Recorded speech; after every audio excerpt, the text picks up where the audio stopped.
바로 시작하겠습니다. 먼저 버밍엄 시티와 카디프 시티의 경기를 분석해 보도록 하겠습니다. 버밍엄 잉글랜드 2부 22 패패패 승패입니다. 버밍엄이 카디프를 상대로 어느 정도 약한 모습을 보이는 양상입니다. 일단 백승호 위주의 빌드업이 안 되는 팀은 아니라고 보는 것이 낫기는 한데 카디프를 상대로는 5경기 연속으로 2골 이상을 기록하지 못하면서 약한 모습을 어느 정도 보여주던 편입니다. 카디프의 잠그는 효율을 잘 극복하는 전력은 아니라고 할 수 있는 것입니다. 카디프 잉글랜드 2부 11위 승패패 승패입니다. 그래도 카디프도 약점이 없지는 않은 상황으로 볼 수 있을 듯합니다. 지공을 사용하는 팀들인 스완지, 헐시티, 선더랜드에게 지는 등 일단 라인을 내리고 플레이를 하는 팀들에게도 기복을 어느 정도 보인다는 점입니다. 그래도 강호인 코벤트리나 입스위치를 실리적인 축구로 잡아내는 등 어느 정도 가능성을 선보인 매치들을 여러 타기는 했습니다. 버밍엄이 카디프를 상대로 약하다고는 하나 카디프도 중원을 쓸 줄 아는 팀들을 상대로 100% 깔끔한 수비적 대응을 선보였던 것은 아니었다고 볼 수 있을 것 같습니다. 카디프의 잠그는 효율에 대해서는 일단 고평가를 해줄 수 있기는 합니다. 언더 2.5 양상 속 무승부를 예상합니다. 다음은 브리스톨과 블랙번의 경기를 분석해 보도록 하겠습니다. 브리스톨 잉글랜드 2부 12위 승패승승무입니다. 수비적으로 상대 공세를 버티고 한 골 정도를 기록하는 역습으로 신승 양상을 잘 만드는 팀입니다. 일단 블랙번을 상대로도 상대가 공격적으로 나서는 상황에서는 이를 이용해서 이득을 잘 챙겨내는 모습을 보여주기도 했습니다. 물론 블랙번이 현재 상황에서는 수비가 약점이 아니라고 판단할 여지가 충분할 것으로 보이기는 하지만 평균적으로 블랙번의 수비가 좋은 모습을 보여주지는 않았던 것이 사실입니다. 블랙번 잉글랜드 2부 16위 무무패 승무입니다. 최근에는 득점력을 어느 정도 희생을 하면서 자기 진영에 머무르는 것으로 응수하고 있는 상황입니다. 일단 실점률이 줄어들고 있다는 점에서 효과가 없다고 하기는 어려울 듯합니다. 다만 5대1로 이긴 선더랜드 전을 제외한다면 장점인 득점력이 잘 나오고 있는 상황은 아니라는 점이 아쉬울 것입니다. 사실 현재 뎁스상으로는 스몰지치가 막히면 블랙번이 공격에서는 할 수 있는 것이 많이는 없습니다. 잠그고 중앙에 블록을 세우는 것은 상위권 팀들도 브리스톨을 제대로 공략하지 못하게 만든 요소였다고 할 수 있을 것입니다. 블랙번이 최근 수비적으로 아주 큰 난조를 보이는 모습은 아니라고 하나 평균적으로는 수비가 불안한 축에 드는 팀이라고 봐야 합니다. 언더 2.5 양상 속 브리스톨의 승리를 예상합니다. 다음은 헐시티와 미들즈브러의 경기를 분석해 보도록 하겠습니다. 헐시티 잉글랜드 2부 8위 무무패 패승입니다. 헐시티가 일단 지난 경기에서는 3골을 기록하면서 전개와 골을 기록하는 능력에서 문제를 드러내지 않았음은 긍정적이었습니다.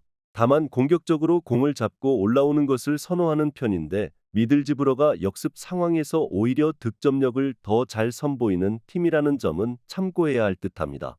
실제로 헐시티가 주도권을 잡고 몰아치는 상황에서도 전적을 보면 승리가 그냥 굴러오는 것까지는 아니었습니다.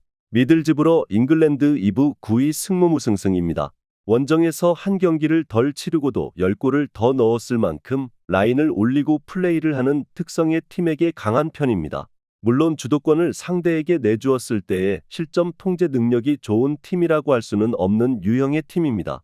그래도 난전을 만드는 것으로 승부를 거는 상황에서는 헐시티와 승패를 주고 받는 정도의 퍼포먼스는 보여준 바 많은 팀이기는 합니다. 두 팀이 서로 주도권을 쥐는 것이 승리로 이어질 것을 장담하기는 어려운 상황입니다.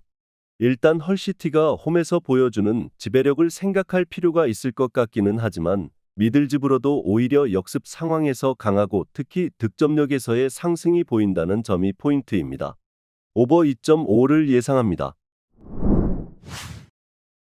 다음은 입스위치와 와포드의 경기를 분석해 보도록 하겠습니다. 입스위치 잉글랜드 2부 2위 패승승승패입니다. 지난 경기에서는 패했지만 결정력이 아쉬웠을 뿐 경기 전체를 지배한 쪽은 입스위치였다고 볼 수 있었습니다. 오히려 상대를 강한 압박으로 박스 근처로 접근하지 못하도록 하는 모습입니다. 프리킥 한 방 실점이 아니었더라면 무승부는 기록할 수 있었을 것입니다. 일단 지배력을 보여주는 상황에서는 빅찬스 메이킹에 능한 선수들이 많아서 평균적인 화력은 좋은 편입니다. 와포드 잉글랜드 2부 14위 패승무무입니다. 와포드가 확실하게 모멘텀을 쌓고 있는 모습은 아닙니다. 득점력은 난조 시절보다는 많이 올라오기는 했지만 공격적으로 플레이를 하는 상황에서는 수비력에 대한 높은 평가는 해주기 어려운 상태입니다. 사실 최근 3번의 대결에서 입스위치를 상대로 화력을 증강시키는 모습까지는 아니었습니다. 최근 3번의 입스위치와의 대결에서 와포드가 넣은 골은 한 골에 불과한 상태입니다. 일단 경기를 지배하는 상황에서는 장점이라고 할 수 있는 빅찬스 메이킹으로 좋은 경기력과 득점력을 보여주는 편입니다. 와포드의 난전 유도 방식이 어느 정도 득점력 상승으로 이어지고 있다고는 하지만 어쨌든 공격적인 운영은 수비에 대한 우려를 해야 하는 것임은 명백합니다. 입스위치의 승리를 예상합니다. 다음은 스완지 시티와 스토크 시티의 경기를 분석해 보도록 하겠습니다. 스완지 잉글랜드 2부 15위 패승무 패패입니다. 스토크에게 완전히 고양이 앞에 쥐 신세를 면치 못하는 전력입니다. 일단 스토크가 중앙에서의 점유를 못하는 팀이 아니고 경합 상황에서의 플레이도 상당히 괜찮은 편이라는 것이 스완지에게는 뼈아픈 부분이라고 할 수 있을 듯합니다. 지공 성향을 가진 팀이라서 상대 수비에 전진하는 것을 어려워하는 편이기도 하고 높아진 라인은 상대의 역습에 시달리는 루트가 되기도 합니다. 스토크 잉글랜드 2부 18위 승패승무무입니다. 스토크의 문제라면 상대 중앙을 돌파하기보다는 공격이 옆으로 샌다는 것입니다. 다만 스완지가 라인을 높게 올린 상황에서는 이 측면이 역습에서의 루트가 될 수 있다는 점은 참고할 수 있을 듯합니다. 앞서 언급했듯이 스토크가 스완지를 상대로는 아주 강한 편인데 2021년 이후로는 스완지에게 패배를 기록한 적이 없고 기복이 심한 득점력에서도 3골 이상 기록한 경기가 많이 나오는 모습입니다. 일단 높은 라인과 지공의 스완지 플랜이 경합에 강하고 측면 역습이 이어지는 스토크에게 잘 통하고 있는 상태는 아닙니다. 스토크의 득점력에서 기복이 보이는 것이 사실이기는 해도 스완지를 상대로는 역습으로 다득점 상황도 꽤 잘 만들어내는 모습입니다. 스토크 시티의 승리를 예상합니다. 마지막으로 웨스트브롬과 로더럼의 경기를 분석해 보도록 하겠습니다. 웨스트브롬 잉글랜드 2부 5위 승승무무입니다. 하위 전력을 만만하게 보다가 역습을 맞는 것으로 사고를 종종 내고는 합니다. 지난 경기에서도 그런 케이스였다고 할 수 있을 것 같은데 그래도 로더럼을 상대로 사고를 칠 전력은 아니라고 볼 수 있을 듯합니다. 결국 웨스트브롬이 홈에서 공을 가지고 있는 상황에서 보여주는 실점 통제 능력을 기대할 수 있을 것이고 상대를 몰아치면 웨스트브롬이 득점력에서도 큰 문제 없이 경기를 풀어갈 가능성이 높습니다.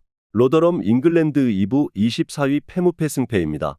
로더럼은 원정에서 매우 취약한 편입니다. 하위 전력이 대부분 그렇기는 하지만 강호들이 경기 페이스를 잡고 몰아치는 상황에서는 3실점을 기본으로 깔고 가고 있는 상황입니다. 프레스턴과 노리치를 상대로도 크게 지는 모습입니다.